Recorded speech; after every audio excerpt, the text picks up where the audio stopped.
Spot live തുടരുന്നു. വ്യാജ recruitment ഏജൻസിയുടെ ചതിയിൽപ്പെട്ട് റഷ്യൻ യുദ്ധഭൂമിയിൽ ഒട്ടേറെ മലയാളി യുവാക്കൾ കുടുങ്ങിയ വാർത്ത നേരത്തെ ന്യൂസ് 18 പുറത്തുവിട്ടിരുന്നു. പലരും മടങ്ങിയെത്തി. ഏറ്റവും ഒടുവിൽ അവസാന മലയാളിയും കേരളത്തിലേക്ക് തിരിച്ചെത്തിയിരിക്കുന്നു. തിരുവനന്തപുരം അഞ്ചുതെങ്ങ് സ്വദേശി ടിനുവാണ് പുലർച്ചെ മടങ്ങിയെത്തിയത്. ഡാൻ കുര്യൻ ചേരുന്നുണ്ട് വിവരങ്ങളുമായി. ഡാൻ, ഏറെ ആശങ്കപ്പെടുത്തിയ സംഭവമായിരുന്നു റഷ്യൻ യുദ്ധഭൂമിയിൽ നിരവധി മലയാളി യുവാക്കൾ കുടുങ്ങിയെന്ന വാർത്ത. അത് വ്യാജ റിക്രൂട്ട്മെന്റ് ഏജൻസിയുടെ ചതിയിൽപ്പെട്ട് പോയവർ. ആശ്വാസകരമായിട്ടുള്ള കാര്യം, അവസാനത്തെ മലയാളിയും സുരക്ഷിതമായി തിരിച്ചെത്തിയെന്നാണ്. ഇദ്ദേഹം എങ്ങനെയാണ് ഈ തട്ടിപ്പിന് ഇരയായത്? ഈ യുദ്ധഭൂമിയിലെ അവസ്ഥ എങ്ങനെയായിരുന്നു? ഇത്തരം കാര്യങ്ങൾ വിവരിക്കുന്നുണ്ടോ?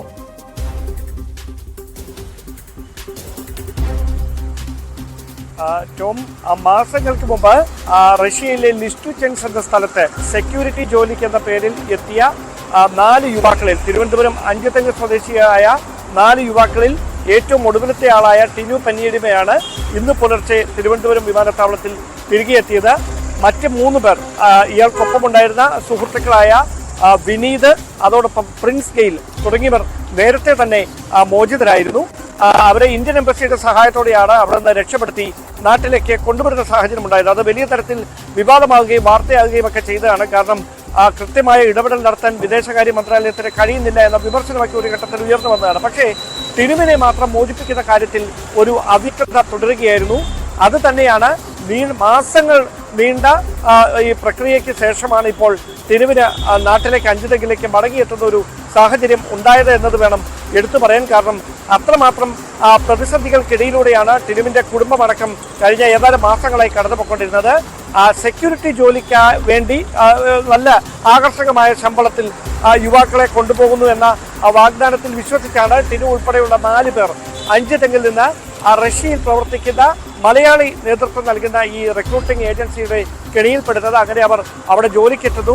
2 ആഴ്ചത്തെ പരിശീലനം ആദ്യഘട്ടത്തിൽ കൊടുക്കുന്നു. ഈ പരിശീലനത്തിന് ശേഷം അവരെ നേരിട്ട് യുദ്ധമുഖത്തേക്ക്, ഉക്രൈനുമായി യുദ്ധം ചെയ്യുന്ന യുദ്ധഭൂമിയിലേക്ക് സൈനികർക്കൊപ്പം കൊണ്ടുപോകുന്ന തരത്തിലേക്ക് കാര്യങ്ങൾ എത്തുകയായിരുന്നു. അതിനിടയിലാണ് അപ്രതീക്ഷിതമായി ഈ ബോംബ് സ്ഫോടനത്തിൽ പ്രിൻസ് ഗെയിലിന് മാരകമായി പരിക്കേൽക്കുന്നത്. തുടർന്ന് പ്രിൻസിനെ അവിടെ അടിയന്തരമായ ചികിത്സയ്ക്ക് വിധേയമാക്കുന്നു. അതിനിടയിൽ പ്രിൻസ് ഗെയിൽ അവിടുന്ന് അയച്ച ഒരു ശബ്ദ സന്ദേശമാണ്, മൊബൈലിൽ അയച്ച ചില ദൃശ്യങ്ങളാണ് വലിയ തരത്തിൽ ഈ റഷ്യയിൽ വ്യാജ റിക്രൂട്ട്മെന്റ് നടത്തി മലയാളികൾ കബളിപ്പിക്കപ്പെട്ടു, അവർ യുദ്ധമുഖത്താണ് തുടരുന്നത്, ജീവൻ അപകടത്തിലാണ് എന്ന തരത്തിലുള്ള വാർത്തകൾ പുറത്തു വരാൻ ഇടയാക്കിയ സാഹചര്യവും അതുതന്നെയായിരുന്നു. എന്തായാലും ഈ ടിനുവിന്റെ മടങ്ങിവരവ് സംബന്ധിച്ച ഏറെ മാസങ്ങളായി നീണ്ട അനിശ്ചിതത്വത്തിനാണ് ഇന്ന് പുലർച്ചെ ഈ കടന്നു വന്നതിലൂടെ വിരാമമായിരിക്കുന്നത്. ഇപ്പോൾ ഈ വ്യാജ റിക്രൂട്ട്മെന്റ് ഏജൻസിയെക്കുറിച്ചും അതിന് നേതൃത്വം നൽകിയ മലയാളികളെ കുറിച്ചുമൊക്കെ ഡൽഹി ആസ്ഥാനമായി CBIയുടെ പ്രത്യേക സംഘം അന്വേഷണം തുടരുകയാണ്. അവർ 2 തവണ തിരുവനന്തപുരത്ത് എത്തിയിരുന്നു.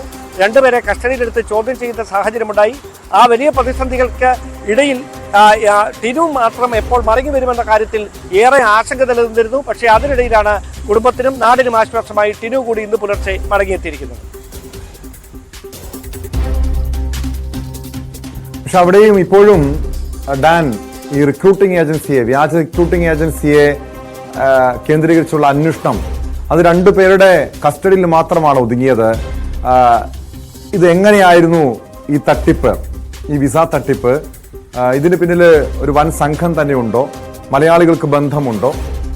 ഇതുമായി ബന്ധപ്പെട്ട് നിലവിൽ CBIയുടെ അന്വേഷണം എങ്ങനെയാണ് നീങ്ങുന്നത്?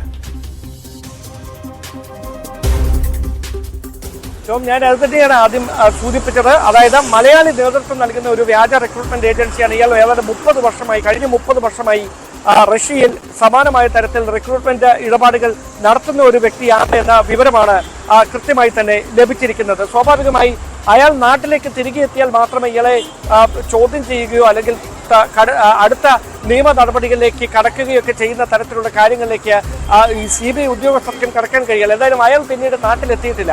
അയാളുടെ സഹായികൾ തുമ്പ ഉൾപ്പെടെയുള്ള സ്ഥലങ്ങളിൽ ഉണ്ടായിരുന്നു. അവരെ കേന്ദ്രീകരിച്ചുകൊണ്ട് നടത്തിയ അന്വേഷണത്തിനൊടുവിലാണ് 2 പേർ CBI അന്വേഷണ സംഘത്തിന്റെ പിടിയിലാകുന്ന സാഹചര്യമുണ്ടായത്. അവരെ വിശദമായി തന്നെ ചോദ്യം ചെയ്തിരുന്നു. അതിൽ വ്യക്തമായ കാര്യം, ഈ സെക്യൂരിറ്റി ജോലിക്ക്, അവിടെ സുരക്ഷാ ജോലിക്ക് എന്ന പേരിൽ ഇവിടെ നിന്ന് വലിയ തരത്തിൽ അഭ്യസ്തവിദ്യരായ യുവാക്കളൊന്നുമല്ല. അവർ 10ാം ക്ലാസ്സോ അല്ലെ +2 മാത്രം വിദ്യാഭ്യാസ യോഗ്യതയുള്ള യുവാക്കളായിരുന്നു. അങ്ങനെയുള്ളവരെ തിരഞ്ഞെടുത്ത് ആകർഷകമായ ശമ്പളം വാഗ്ദാനം ചെയ്ത് 1 ലക്ഷം രൂപ 2 ലക്ഷം രൂപയൊക്കെയായിരുന്നു വാഗ്ദാനം ചെയ്യുന്ന ശമ്പളം. എന്തായാലും ഈ ശമ്പളം കൃത്യമായി ലഭിച്ചിരുന്നു. അതാണ് എടുത്തു പറയേണ്ട കാര്യം.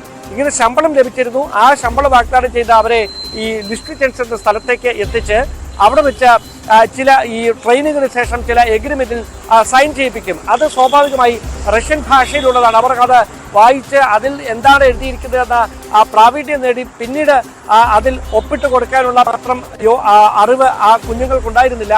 അതുകൊണ്ട് തന്നെ അവർ അതിലെന്താണ് എഴുതിയിരിക്കുന്നത് എന്ന വ്യക്തമായ ധാരണയില്ലാതെയാണ് ഈ എഗ്രിമെന്റുകളിൽ മുഴുവൻ ഒപ്പുവെച്ചത്. അതായത് അവർക്ക് വേണ്ടി സൈനിക സേവനം ചെയ്തു കൊള്ളാമെന്ന് ഉറപ്പുവരുത്തുന്ന എഗ്രിമെന്റിലായിരുന്നു 5 തെങ്ങ് സ്വദേശികളായ യുവാക്കളെ കൊണ്ട് ഒപ്പിടിപ്പിച്ചത്. അതിനിടയിൽ വളരെ ഈ അപകടം രൂക്ഷമാകുന്ന ഒരു പശ്ചാത്തലത്തിൽ ലിസ്റ്റ് ജംഗ്ഷനിൽ യുദ്ധം മുറുകുന്ന ഒരു പശ്ചാത്തലത്തിൽ യുക്രൈൻ സൈന്യത്തിന്റെ ബോംബാക്രമണത്തിൽ ഈ പ്രിൻസ് ഗെയിലിന് പരിക്കേറ്റതോടെയാണ് മലയാളികൾ അവിടെ കുടുങ്ങിക്കിടക്കുകയാണ്. അവർ യുദ്ധമുഖത്താണ് എന്ന കാര്യം നാട്ടിൽ അറിയുന്നത്. അതോടൊപ്പം നമ്മുടെ കേന്ദ്ര വിദേശകാര്യ മന്ത്രാലയം അടക്കം അറിയുന്ന സാഹചര്യം ഉണ്ടാകുന്നത്. അതിനുശേഷമാണ് അവരെ നാട്ടിലേക്ക് തിരികെ എത്തിക്കുന്നതിന് വേണ്ടി വിവിധ തലത്തിൽ നയതന്ത്ര ചർച്ചകൾ നടന്നത്.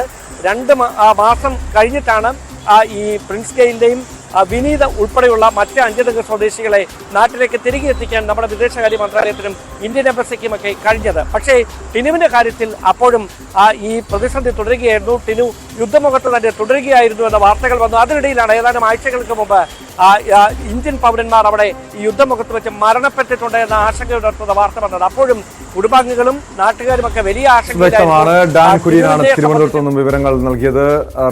റഷ്യൻ യുദ്ധഭൂമിയിൽ കുടുങ്ങിയ അവസാനത്തെ മലയാളിയും മടങ്ങിയെത്ത് എന്നത് ആശ്വാസകരമായിട്ടുള്ള വാർത്ത തന്നെയാണ്. CPM മുൻ ജില്ലാ